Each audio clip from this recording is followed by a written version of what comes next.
Hi everyone, welcome to this channel Scholars Villa. इस video में हम बात करेंगे वीकली करंट अफेयर्स 2026 के बारे में। और इसके साथ 18 से लेकर 14 ऑफ जनवरी की कुछ इंपॉर्टेंट न्यूज़ जो लास्ट वीक अकर हुई हैं throughout India and world, we will discuss about these thing. Okay. And इसी के साथ मैं आपको एक और चीज़ बताना चाहता हूँ कि हमने अब इसी न्यू ईयर पे डेली करंट अफेयर की क्लासेस स्टार्ट की हैं। मोस्टली आफ्टर वन डे और डेली ये करंट अफेयर की क्लासेस होती हैं। इसी के साथ वीकली भी शेड्यूल फाइनल है एंड उसके बाद हम मंथली भी करंट अफेयर स्टार्ट करेंगे। क्लियर? और अगर आप सबको इनकी फ्री में पीडीएफ चाहिए तो दिए गए नीचे टेलीग्राम का जो चैनल है स्कॉलर्स विला, उसको आप ज्वाइन कर लीजिए। उसमें आपको सारी पीडीएफ फ्री में अवेलेबल हो जाएंगी, whether monthly, whether weekly, whether daily. Okay. And अगर आपको ये चीज़ें हमारी अच्छी लगी हो so kindly subscribe this channel and share these all videos. So let's start weekly current affairs 2026 and this is the second week from 8 to 14 January 2026। इसमें best first आता है आपका इंडिया की फर्स्ट हाइड्रोजन पावर ट्रेन। ये start होने वाली है और ये एग्जैक्टली डिसाइड कर दी गई है कि इंडिया की जो फर्स्ट हाइड्रोजन पावर ट्रेन ये कहाँ से लेकर कहाँ तक चलेगी। तो हरियाणा में ये स्टार्ट की जाएगी। तो Haryana is set to witness the launch of India first hydrogen power train. इससे पहले इंडिया ने कभी भी हाइड्रोजन पावर ट्रेन नहीं चलाई। ओके। तो hydrogen is the lightest gas. तो हाइड्रोजन हमारी सभी गैसेस में सबसे लाइटेस्ट गैस है। क्लियर? और ये जो रूट होगा आपका हाइड्रोजन पावर ट्रेन का हरियाणा में, ये कहाँ से कहाँ तक होगा? जिंद से लेकर सोनीपत तक। सो जिंद से लेकर सोनीपत तक ये इसका रूट होगा from the hydrogen power train in Haryana. So this is a very important news. Next आता है इंटरनेशनल ईयर 2026। देखिए 2026 का जो इंटरनेशनल ईयर है यूनाइटेड नेशन के द्वारा डेजिग्नेट किया गया है। And United Nation designate this year 2026 as a international year for the rangeland and the pastoralist. इसके अलावा और भी काफ़ी ईयर्स यू नो डिक्लेयर किए जाते हैं एवरी ईयर। पर 26 में ये मोस्ट इंपॉर्टेंट, इसके साथ और भी ईयर्स हैं, वो भी हम आने वाली वीडियोस में एक्सप्लेन कर देंगे। बट द जो करंट अफेयर्स में था वो तो मैंने आपको यहाँ पर मेंशन कर दिया है। That is a international year for rangeland and pastoralist for renewing global attention on grass lands. तो you can see the picture here. Next है बैरर फोर्स। देखिए हमारी इंडियन आर्मी ने एक नई तरह की फोर्स की अनाउंसमेंट की है जिसमें क्या है कि 1 लाख आर्मी पर्सोनल को ट्रेन करेंगे for drone warfare, for dedicated drone warfare unit. Okay. जो डायनेमिकली जो वारफेयर्स होती हैं, जो वॉर्स होती हैं, ओके, तो उसके लिए वो ड्रोन्स जो सेट किए जाते हैं, तो ड्रोन्स ऑपरेटिव ये यूनिट होगा। तो ये इंडिया का first kind of force ready की जा रही है, that is called the bearer force. Clear? इसमें 1 लाख ट्रेन ड्रोन ऑपरेटिव, तो हमने याद रखना ड्रोन ऑपरेटिव्स की बात होगी। So making is the one of the largest dedicated drone warfare unit globally. Next है स्वदेश। देखिए डीआरडीओ ने हमारी इंडियन आर्मी के लिए एक आरओ प्योरीफायर, एक आरओ इनॉग्रेट किया है, लॉन्च किया है।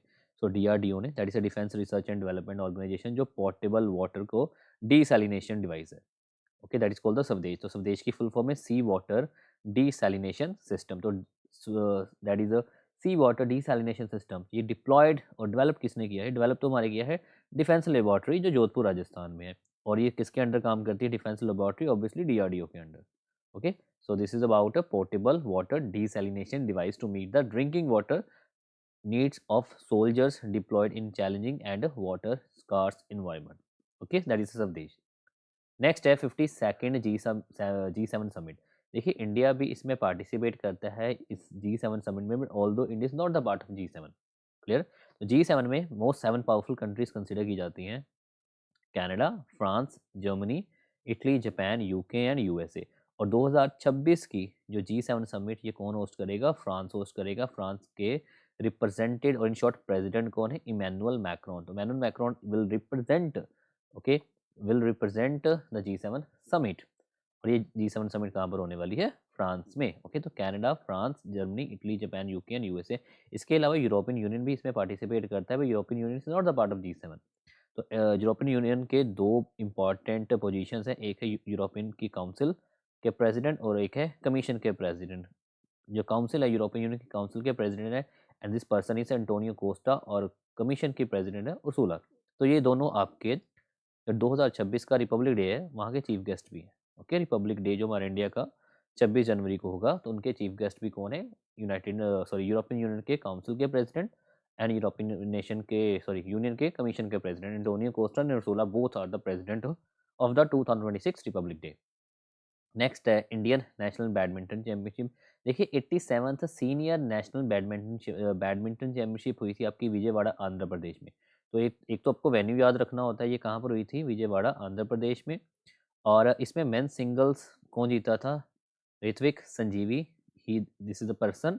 तो Rithvik Sanjeevi he won the men single title, he won the gold medal. In if you talk about the women's single final और वुमेन सिंगल्स की बात करें तो सूर्य चरिश्मा तामीरी। तो Surya Charishma Tamiri and she won in women's category in a single title, and if you talk about the men's single category, the Ritvik Sanjeevi S. Okay, and this I'm talking about the 87th senior national badminton championship which was held in Vijayawada Andhra Pradesh.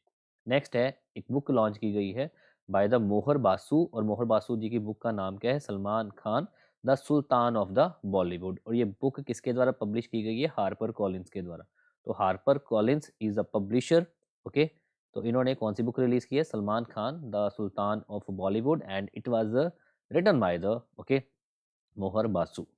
Next है India AI impact summit. देखिए AI impact summit इस साल आप सबको पता है फरवरी में कहाँ पर होने वाला है? इंडिया के न्यू दिल्ली में। तो लास्ट ईयर ये फ्रांस में हुआ था और इस साल ये कहाँ पर होगा? हमारे इंडिया के न्यू दिल्ली में इन फरवरी में। And this was the first ever global AI summit hosted in global south. तो ये भी आपको याद रखना है। आई am talking about India AI impact summit. Next है UIDAI, जो आपकी आधार कार्ड ऑर्गेनाइजेशन है, जो आधार कार्ड बनाती है, उसने अपना एक मैस्कट लॉन्च किया है UIDAI ने, that is a unique identification authority of India. उस मैस्कट का नाम है उदय। ओके, तो मैस्कट का नाम क्या है? Uday. To make Aadhaar related information more relatable and people friendly, I am talking about the Uday. Next आता है आपकी आकाश NG मिसाइल। देखिए आकाश न्यू जनरेशन मिसाइल ये किसने बनाई है? DRDO ने। तो ये तो आपको याद रखना होगा। तो ये बेसिकली एक इंडियन एयरफोर्स के साथ उन्होंने पैक किया है। तो आकाश NG एक next generation surface to air missile है। देखिए हमारे इंडिया में एक इंडिजीनियस मिसाइल्स के लिए प्रोग्राम स्टार्ट किया गया था, that is IGMDP integrated missile development programme by the former president doctor APJ Abdul Kalam ji. तो उसमें से Akash missile one of that missile. Okay, उनमें से वन ऑफ द दोस्त मिसाइल, 5 मिसाइलों में से एक आकाश मिसाइल भी आती है और ये सरफेस टू एयर मिसाइल है और इसकी रेंज हार्डली 60 to 70 किलोमीटर है। क्लियर? तो ये आपने याद रखना है, this is a surface to air missile, that is a Akash new generation.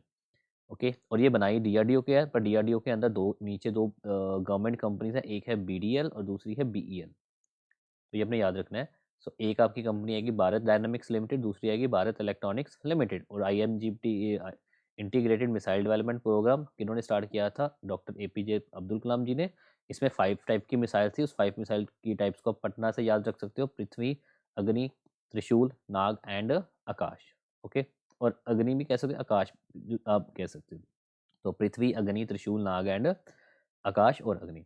तो इसमें P फॉर पृथ्वी, तो पृथ्वी आपकी क्या है? सरफेस टू सरफेस मिसाइल है। उसके बाद आपकी आती है आकाश। आकाश अभी हमने देखा ही है, that is a surface to air missile. Third आती है त्रिशूल। त्रिशूल भी आपकी सरफेस टू एयर है। नाग आपकी एक third generation anti tank missile है। और अग्नि भी आपकी क्या है? एक surface to surface ballistic missile है। तो ये आपकी पृथ्वी भी बैलिस्टिक है और अग्नि भी बैलिस्टिक है। तो ये अपने याद रखना है। नेक्स्ट है त्रिपुरा ग्रामीण बैंक ने इंडिया का first solar power ATM van launch की है। So I am talking about the Tripura Gramin bank. देखिए this is about Gramin bank, not exactly the public sector banks में ही आपके आएंगे, पर ये ग्रामीण बैंक्स हैं। सो किसने किया है? तो जनवरी की स्टार्टिंग में ही त्रिपुरा ग्रामीण बैंक ने एक नेशनल माइलस्टोन अचीव किया by becoming the first regional rural bank in India to introduce India first fully solar powered ATM van. उस ATM वैन का नाम है TGB, that is Tripura Gramin bank on wheels. तो ये थोड़े बैंकिंग एक्सपीरियंस वाले के लिए क्वेश्चन इंपॉर्टेंट हो सकता है। TGB Tripura Gramin bank on wheels. तो ये फर्स्ट रीजनल रूरल बैंक बन चुका है पूरे इंडिया का, जिसने एक solar power ATM van launch की है इन ग्रामीण सेक्टर्स में, रूरल सेक्टर्स में। Tripura, not about Telangana. So Tripura Gramin bank. Next है UNDESA। तो UNDESA की फुल फॉर्म है United nation department of economic and social affair. तो ये यूएन का एक डिपार्टमेंट है। इन्होंने इंडिया की जीडीपी की ग्रोथ प्रोजेक्ट की है और इन्होंने इंडिया की जो ग्रोथ थी पहले इन्होंने प्रोजेक्ट की थी 7.4%, बट उन्होंने अब उसको थोड़ा सा डाउन कर दिया है। अब कितनी हो गई है 6.6% फॉर 2026 to 27। 2026 फाइनेंशियल ईयर के लिए यूनाइटेड नेशन के department of economic and social affair ने इंडिया की जीडीपी को कितनी प्रोजेक्ट किया है 6.6%। अर्लियर उनका 7.4% था। तो उसी के साथ इन्होंने 2027 के लिए प्रोजेक्ट की है 6.67। ओके 6.7%। तो 6.7% फॉर 2027 एंड 2026 के लिए आपकी 6.6। नेक्स्ट है ऑस्कर 2026। देखिए ऑस्कर अवार्ड्स अभी मिलने हैं, अभी ऑस्कर अवार्ड फाइनलाइज होने हैं, बट इसके साथ ऑस्कर अवार्ड्स क्यों न्यूज़ में आए, बिकॉज इंडिया की जो 5 पिक्चर्स हैं वो यहाँ पर नॉमिनेट हुई हैं। ओके वहाँ पर नॉमिनेट की गई हैं और इन शॉर्ट एलिजिबल है वहाँ पर for the prestigious best picture category के लिए। ओके तो ये ऑस्कर अवार्ड जो 2026 है इसको अकेडमिक अवार्ड भी बोलेंगे। अकेडमी अवार्ड्स ये 98th अकेडमी अवार्ड्स है, ये भी अपने याद रखना है। Okay this is the 98th academy awards, इसको ऑस्कर 2026 कहा गया है।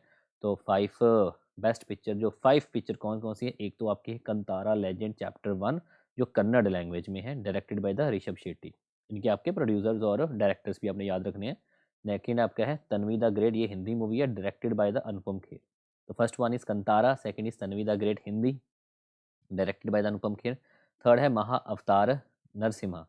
ओके तो ये है आपकी मल्टीलिंगुअल एनिमेटेड फीचर मूवी, आपने देखा होगा। उसके बाद आती है टूरिस्ट फैमिली, ये तमिल में है। ओके तो और ये है अभिशान जीविंत। ओके अभिशान जीविंत।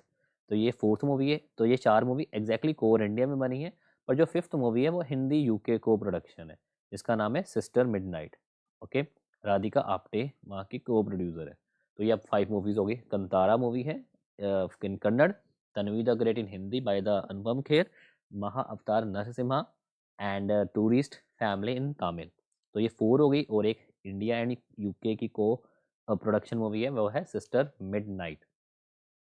नेक्स्ट है वर्ल्ड हिंदी डे। देखिए world Hindi day every year 10th जनवरी को 10 जनवरी को वर्ल्ड हिंदी डे सेलिब्रेट किया जाता है। तो this is not a national news, this is a international event.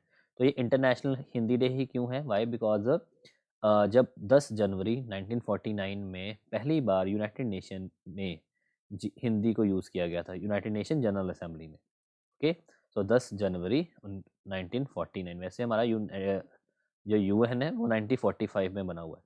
ठीक है यूनाइटेड नेशन आपका है 1945 में, बट 10 जनवरी 1949 को हिंदी पहली बार यूज़ की गई थी in United nation general assembly. United nation general assembly का हेडक्वार्टर है न्यूयॉर्क में। तो दैट्स वाई 10 जनवरी को हम वर्ल्ड हिंदी डे और विश्व हिंदी दिवस भी सेलिब्रेट करते हैं। नेक्स्ट है जस्टिस मनोज कुमार गुप्ता। देखिए जस्टिस मनोज कुमार गुप्ता जी क्यों न्यूज़ में आए, because he become the chief justice of Uttarakhand high court. ये उत्तराखंड हाई कोर्ट के नए चीफ जस्टिस बन चुके हैं। आर्टिकल नंबर 217 ये आपका हाई कोर्ट के जजेस की बात करता है, अपॉइंटमेंट की बात करता है। तो ये जजमेंट सॉरी जो अपॉइंटमेंट है, अपॉइंटमेंट तो प्रेसिडेंट के द्वारा बाय द कोलिजियम सिस्टम, जो सुप्रीम कोर्ट का कोलिजियम होता है, और ऑथ वहाँ के लोकल जो वहाँ के स्टेट के गवर्नर दिलवाते हैं। तो justice Manoj Kumar Gupta he was appointed as a chief justice of Uttarakhand high court. Next है Akasa air enter IATA। IATA की फुल फॉर्म है that is international air transport association. उसमें right now Akasa air become the fifth airline. तो Akasa air जिसमें राकेश झुनझुनवाला जी का भी बहुत ज़्यादा परसेंटेज है, वहाँ पर शेयर है उनका। तो Akasa air India youngest airline जो 2020 में फाउंड किया गया था, और ये बन चुका है इंटरनेशनल एयर ट्रांसपोर्ट एसोसिएशन का मेंबर। अभी तक 5 मेंबर्स हैं including Akasa air. The first one is air India express, Indigo, Akasa air and spice jet. ये पांचों नाम आपने याद रखने हैं। 5 IATA member and 5th become the Akasa air and is the youngest airline, Indian youngest airline founded in 2020। Next है पंखुड़ी portal. देखिए पंखुड़ी portal एक इंटरनेट वेबसाइट है। तो पंखुड़ी पोर्टल है बेसिकली स्टार्ट किसने किया है, किसने लॉन्च किया है, तो क्योंकि आपको पता है जो पोर्टल्स होते हैं गवर्नमेंट पोर्टल्स होते हैं उस पर क्वेश्चन बनता है, और कौन सी मिनिस्ट्री के द्वारा लॉन्च किया जाता है, ये सबसे इंपॉर्टेंट क्वेश्चन होता है। It was launch by the ministry of women and child development. Okay, और it is a basically integrated CSR, that is a corporate social responsibility partnership facilitation on a digital portal. Clear है? तो इसमें आपकी जो single window digital platform है for NRIs, NGOs, corporate social responsibilities contributor, corporate entities and government agencies, जो women's के partnerships के लिए, जो वुमेन्स के बेसिकली हेल्प करेगा for the women's and the child development. So this is about the Pankhuri portal launched by the Ministry of Women and Child Development.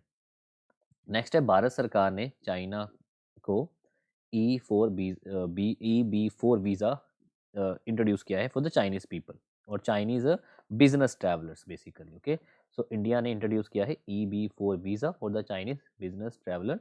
तो ये EB4 visa जो होगा 45 से लेकर 50 डेज तक इशू कर दिया जाएगा। इसमें क्या है कि वो अप टू 6 मंथ तक इंडिया में स्टे कर सकते हैं। Okay, I am talking about the Chinese business travellers. तो ये बेसिकली वीज़ा किस पर्पस के लिए है, such as installation, commissioning, training, quality check, IT system setup, senior management visit, insuring control and purpose driven entity. So this is India given visa to China. Next है Weimar triangle. देखिए वाईमार triangle एक तीन countries का एक political group है। तो it is a regional political group of France, Germany and Poland. तो you can see here France, Germany and Poland, FGP। तो ये 3 कंट्री का ग्रुप है, रीजनल पॉलिटिकल ग्रुप है और ये 29 अगस्त 1991 में डिक्लेयर किया गया था, तब उनके फॉरेन मिनिस्टर्स के द्वारा। और भारत सरकार के जो एक्सटर्नल अफेयर मिनिस्टर हैं उन्होंने इंडिया जो जिनका okay who joined first engagement with the Weimar triangle. तो इंडिया के एक्सटर्नल अफेयर मिनिस्टर ने वहाँ पर वाइमार ट्रायंगल्स के साथ एक इंगेजमेंट की है। So that's why Weimar triangle was in news. Next justice है जस्टिस रेवाती मोहिते दियर। देखिए अभी हमने पढ़ा था जब मैं उनको फिर से रिपीट कर देते हैं। अभी हमने पढ़ा है मनोज कुमार गुप्ता जी के बारे में and he became the new chief justice of Uttarakhand high court. उसी के साथ साथ रेवाती मोहिते ये बनी है मेघालय हाई कोर्ट की first women chief justice. Okay, ये भी आपने याद रखना है, मेघालय हाई कोर्ट की फर्स्ट वुमेन चीफ जस्टिस कौन बनी है, जस्टिस रेवाती।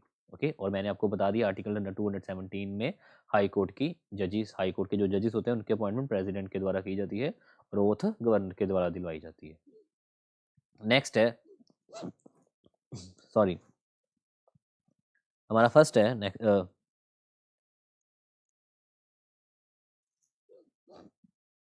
GDP के बारे में। Okay, GDP about 2025-26। देखिए हमारे बहुत एक इंपॉर्टेंट मिनिस्ट्री है, that is MoSPI, ministry of statistics and programme implementation.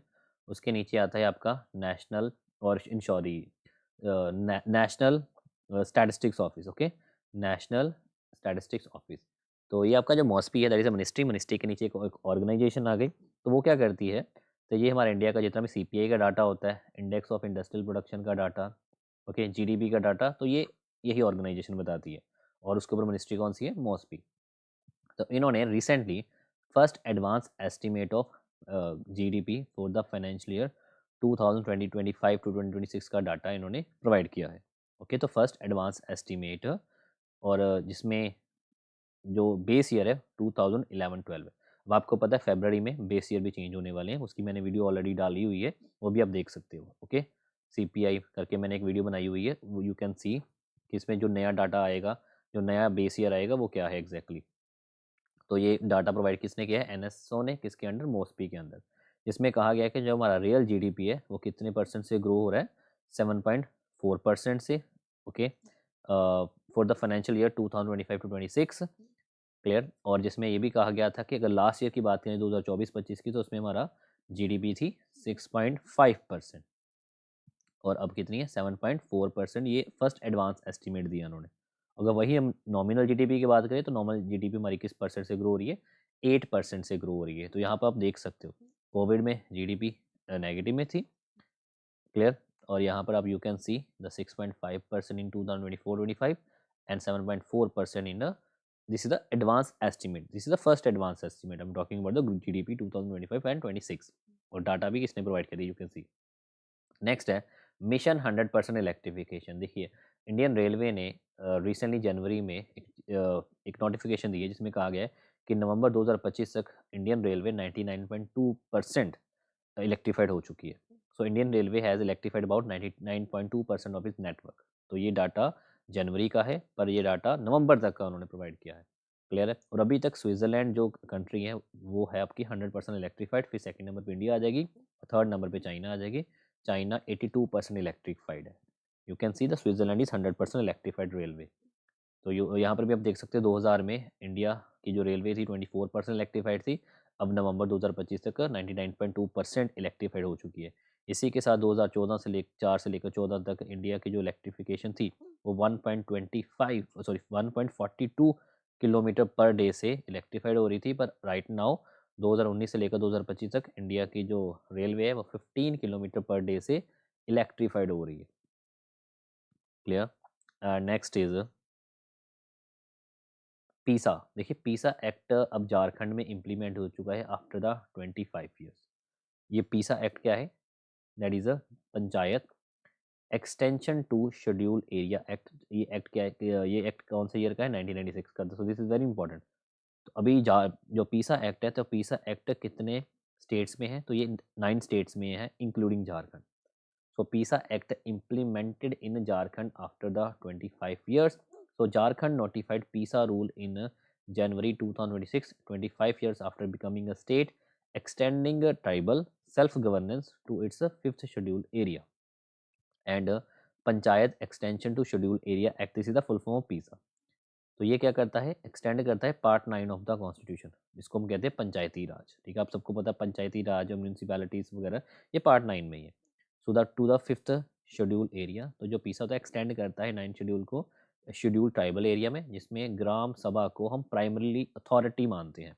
Recognising जो ग्राम सभा होती है इज बिकम द प्राइमरली और primary authority over the local governance, land, forest and community resources. तो इन सब के जो प्राइमरी अथॉरिटी किनके पास होती है? ग्राम सभा के पास।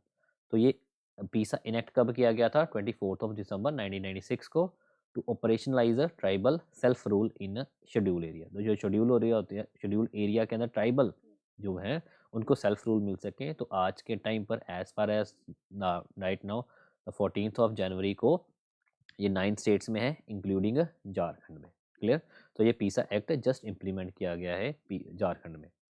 नेक्स्ट है सेंसस 2027। देखिए census 2027 ministry of home affairs ने सेंसस 2025 को सॉरी 27 को नोटिफाई कर दिया है।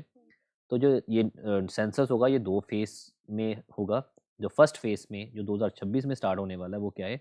उसमें आपकी हाउस लिस्टिंग आ जाएगी और हाउसिंग सेंसस आ जाएगा। 2 फेस है। तो फर्स्ट फेस में आपकी क्या आएगी? House listing and housing census, और फेज 2 में आएगा आपकी पॉपुलेशन एनमरेशन। तो फेज 2 में आएगा जो 2027 में की जाएगी। क्लियर है? और ये मिनिस्ट्री ऑफ होम अफेयर्स ने नोटिफाई किया है। और ये कौन सा सेंसस बनेगा? ये आपका बनेगा 16 सेंसस। तो अपने याद रखना है, it become the 16 census. Clear? ये तो सेंसस 2021 में आना था, पर कोविड के कारण 2027 में ये शिफ्ट हो चुका है। नेक्स्ट इज बाल विवाह मुक्त भारत अभियान। देखिए 2024 में ministry of women and child development ने बाल विवाह मुक्त भारत अभियान स्टार्ट किया था, जिसमें ये कहा गया था कि इंडिया चाइल्ड मैरिज फ्री हो जाएगा कब तक? बाय द 2030 तक, 2030 तक India become the free from the child marriages. Clear है? और ये आपका जो बाल विवाह मुक्त भारत अभियान है ये कौन से यूनाइटेड नेशन के एसडीजी के अंदर आता है? ये भी क्वेश्चन आपका बनता है, क्योंकि आप सबको पता है यूएन के जो एसडीजीज की बात करें, सस्टेनेबल डेवलपमेंट गोल, तो देर आर 17 एसडीजीज। इसमें जो आपकी एसडीजी 5 है, that is a gender equality and empower all women and girls. Okay, gender equality and empower all women and girls. तो जो आपका ये एस डी जी 5 है ये उसके अंडर आएगा आपका। सो ending child marriage is a core target under UN S D G 5। तो आपको ये सारे एस डी जी याद रखने होंगे। जीरो पॉवर्टी, जीरो हंगर, तो ये आपको सारे याद रखने हैं 1 2 से लेकर 7 तक, ईच एंड एवरीथिंग। तो दिस इज अबाउट बाल विवाह मुक्त भारत अभियान। नेक्स्ट है Virat Kohli become the second highest run scorer. देखिए विराट कोहली ने कुमार संगकारा को ओवरटेक करके, कुमार संगकारा जो श्रीलंका के प्लेयर हैं उनको ओवरटेक करके अब सेकंड नंबर पे आ गए हैं in as far as ODI, okay, one day international cricket की बात करें तो अब यहाँ पर सचिन तेंदुलकर टॉप पे है, जिनके हैं 34,357 रन। और जनवरी की स्टार्टिंग में देखें तो विराट कोहली के 28,068 रन, अब वो इंक्रीज हो रहे हैं। तो कुमार संगकारा, तो ये तो रिटायर हो चुके हैं 28,16 रन से। तो Virat Kohli become the second highest run scorer and after the Sachin Tendulkar, and उन्होंने किनको ओवरटेक किया है, कुमार संगकारा को। नेक्स्ट है MPATGM, that is a man portable anti tank guided missile. तो ये देखिए मैन के द्वारा पोर्ट कर सकते हैं। तो एंटी टैंक गाइडेड मिसाइल है, ये किसने बनाई है? DRDO ने। देखिए आप यू कैन सी जितनी भी आर्म्स एंड अम्यूनिशन है DRDO के अंडर ही आती हैं।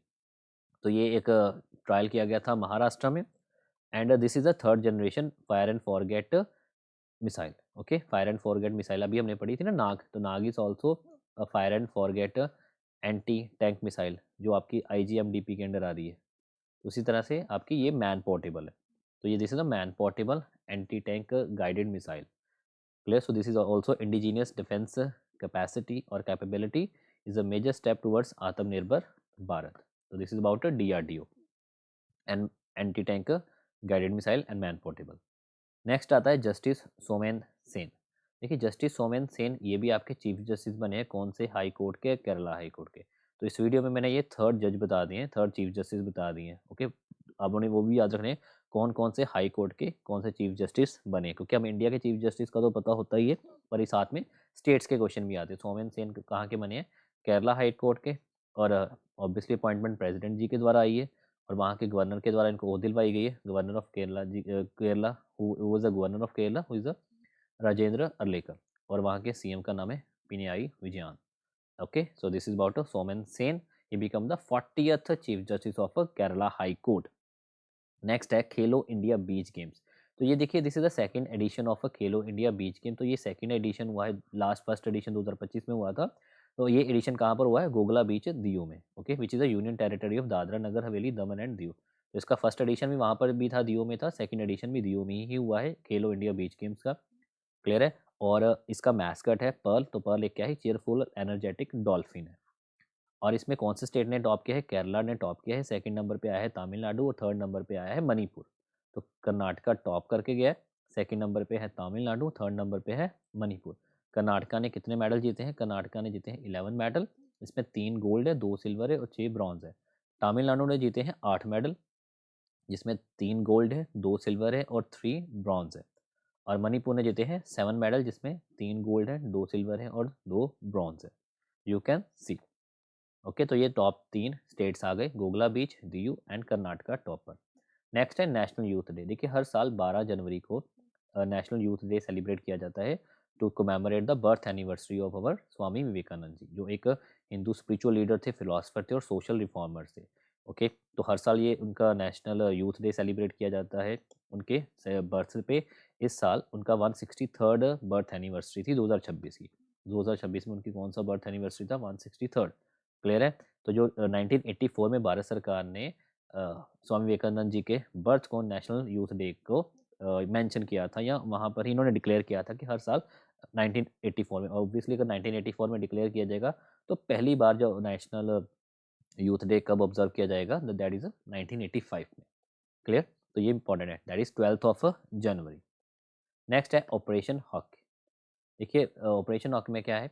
इसमें यूएस ने आईसिस पे अटैक किया है। आईसिस मतलब Islamic State of Iraq Syria. तो एक टेररिस्ट ग्रुप है, कहाँ का? सीरिया का और इराक का। तो अब ये जो अटैक किया है ये सीरिया में किया है, that is Islamic State of Iraq and Syria. तो operation Hawkeye is a US led military counter terrorism operation involving air and precision strike. इसमें क्या था? उन्होंने 2 सोल्जर्स को मार दिया था उनके यूएस के, तो दैट्स वाई इन्होंने counter terrorism operation. The US launch operation hockey in the Syria post killing of is 2 soldiers. Okay, तो ये अपने याद रखना है। नेक्स्ट है इंडिया की जो फिश प्रोडक्शन का ये एस्टिमेशन रिसेंटली डाटा दिया गया है। क्लियर है? तो भारत सरकार के द्वारा फिशिंग मिनिस्ट्रीज के द्वारा ये डाटा दिया गया कि इंडिया की फ़िश की प्रोडक्शन कितनी है। देखिए 2013-14 में, अ डेकेड अगो, इंडिया की फ़िश की जो प्रोडक्शन थी वो थी 95.79 लाख टन। 95.79 लाख टन, जो अब 2024-25 में बढ़कर कितनी हो गई है? 197.75 lakh tonne, approximate 100%। Okay, double हो गई है। तो कितनी इंक्रीज हुई है? 106% इंक्रीज हुई है। और इसी के साथ इंडिया बन गया है सेकंड लार्जेस्ट फिश प्रोड्यूसर, जो पूरे ग्लोब में, पूरे वर्ल्ड में कितना परसेंट शेयर है? 8% शेयर हो चुका है। ओके, तो इंडिया की जो प्रोडक्शन है 95.79 से बढ़कर कितनी हो गई 197.75 with a record of 106% and become the second largest producer in the world and 8% in the global output share. Next है PSLV C62। देखिए PSLV C62 मिशन ये 2026 का पहला मिशन था by the ISRO, but with the disheartened ये mission fail हो चुका हुआ है। ओके, तो ये मिशन थर्ड लेवल पे आके फेल हो गया था। और PSLV C62 मिशन ये बेसिकली किसके लिए भेजा गया था, ये अर्थ ऑब्जर्वेटरी सैटेलाइट मिशन था। अर्थ ऑब्जर्वेटरी N1 मिशन था, इट्स अर्थ ऑब्जर्वेटरी सैटेलाइट। ये PSLV C62 जो PSLV का 64th मिशन है। ओके, C62 है but it's a fourth flight of a PSLV जिसमें टोटल 16 सैटेलाइट्स भेजी गई थी, एक इंडिया की, बाकी को पैसेंजर सैटेलाइट्स थी with domestic and international customers. Okay, ISRO ने इसमें मेन थी EOS earth observatory satellite and 1 mission. So this is basically the 9th dedicated commercial mission undertaken by the New Space India Limited, but disheartedly ये fail हो गया। Okay, और ये India का पहला मिशन था 2026 का। नेक्स्ट है हेनली पासपोर्ट इंडेक्स 2026। ये जस्ट डाटा रिलीज किया गया विद इन 1 to 2 डेज। तो हेनली पासपोर्ट इंडेक्स बहुत इंपॉर्टेंट इंडेक्स होता है, ये क्वेश्चन हमेशा किसी ना किसी एग्जाम में पूछा जाता है। तो Henley passport index compiled by Henley and partner is regard as a global standard for measuring the passport power.